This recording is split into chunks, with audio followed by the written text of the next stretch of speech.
Part 4. Snake Eyes.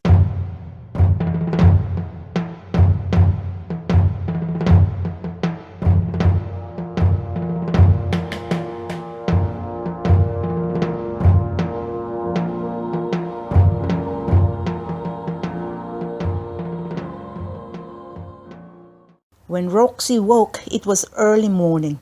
She had not fallen out of the tree, but she was leaning dangerously off the side of the branch. Slowly she righted herself and wiggled her neck to get out the kinks. Her mouth felt dry and fuzzy, and she realized that she had not had anything to drink since breakfast the day before. The Hooligans were waking up as well, and all they could think about too was water. They were so thirsty that, for a moment anyway, they seemed to have forgotten Roxie Warbler up in the tree. But as Helvetia Hagus yawned and stretched, she saw Roxie perched in the upper branches. Helvetia's jaws closed with a snap. "Hey, elephant ears!" she called. "While you're up there, look around and see if there are any ponds or pools or streams or something. Anywhere we could get some water." Roxie looked, turning herself around on the tree branch so that she could see in all directions. She and the Hooligans seemed to be in a woods on the southern end of the island. To the west, she saw the long sandy beach where they had come ashore. To the east, where the sun had risen, she saw a jagged shoreline with waves breaking against the rocks. And to the north, she saw tall sea grass waving in the breeze, with more trees beyond. But there was no pond, no pool, no stream. "I don't see any water," she said. Her ears, however, her round pink sugar bowl handle ears, had picked up a new sound that no one else seemed to hear. Once again she turned herself around on the tree branch until she could locate its direction. She saw two men making their way through the seagrass in the middle of the island, and both of them were holding long knives that gleamed in the sun. They were not dressed like policemen. They were not dressed like hunters. They did not look like soldiers or guards or park rangers either. They were not wearing safari jackets with brass buttons, but dirty jeans and torn t-shirts. Roxie's scalp began to tingle, and her hair rose up on her head. Perhaps she had inherited a sixth sense from her uncle when it came to danger, because she knew these men were up to no good. "Hide!" she hissed to the Hooligans below. "I see men with knives and they're coming this way. Hurry!" The Hooligans had never listened to Roxie before, but there was something about her voice that made them pay attention.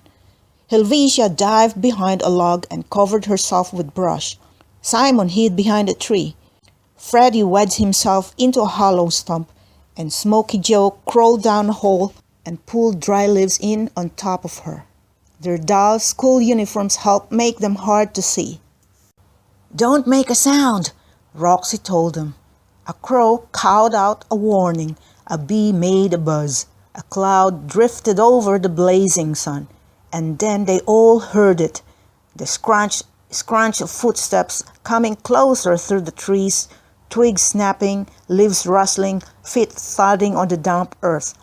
Finally, Roxie could hear the breathing of the two men as they pushed their way through prickly bushes. They stopped a few feet away from Roxie's tree to rest. One of the men ran his sleeve across his forehead. "I tell you, Rat, there's nobody here," he said in a deep voice. "We've searched the whole island." "And I'm telling you, I heard somebody crying last night," the second man said. He pulled a plug of tobacco from his shirt pocket and bit off a piece. "Maybe a kid. Could have been an old hooty owl or a coyote," said the first man. "Out here on this island? How could a coyote get all the way out here, I ask you?" said the man named Rat. "Well, if somebody's here, he won't be going back," said the first man, the larger of the two. "Anybody on this island besides us, I'll slit his throat." Roxie was trembling so hard, she wondered if she was shaking the tree. "You're a hard-hearted one, Snake Eyes," said Rat. "Now don't you go Gatlin soft," Snake Eyes said, looking about him in all directions. "I pulled off the robbery, didn't I? Got us each $1,000,000, didn't I? All we have to do is lie low till they stop looking for us out this way, and then we'll row down the coast and spend that money in food and mouth." "Can't happen too soon for me," said Rat. "I sure am getting tired of fish for dinner."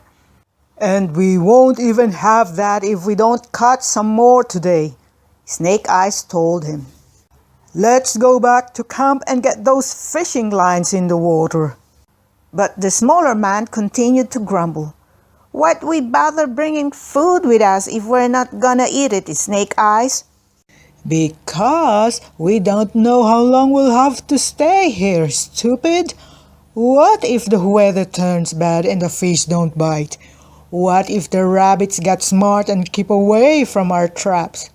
Long as we can make do with what we find on the island, we can save our sausage and cheese for a rainy day," said Snake Eyes. "You hear that old Hooligan tonight? You wake me and I'll prove it's no kid." Both men paused again, Rat chewing hard on his tobacco, and then after a final look around, they tucked their knives in their belts and headed back the way they had come through the seagrass. Roxie watched as long as she could, but then they disappeared into the trees on the north end of the island. For almost 5 minutes, nobody moved. Roxie herself felt almost frozen with fright. But finally the brush rustled below and Helvetia's head poked out. "Psst," she hissed to Roxie. "Are they gone?" Roxie nodded. "Yes," she said softly. Her legs were cramped from being in the tree for so long, but if she climbed down, she had not only Helvetia and the Hooligans to worry about, but men with knives as well.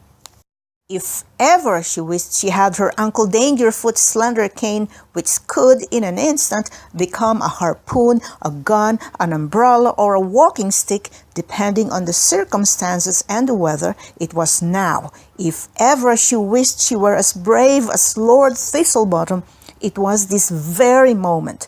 All the other Hooligans came crawling from their hiding places, with twigs and leaves stuck in their hair. "You heard them, Helvetia," Smoky Joe squeaked.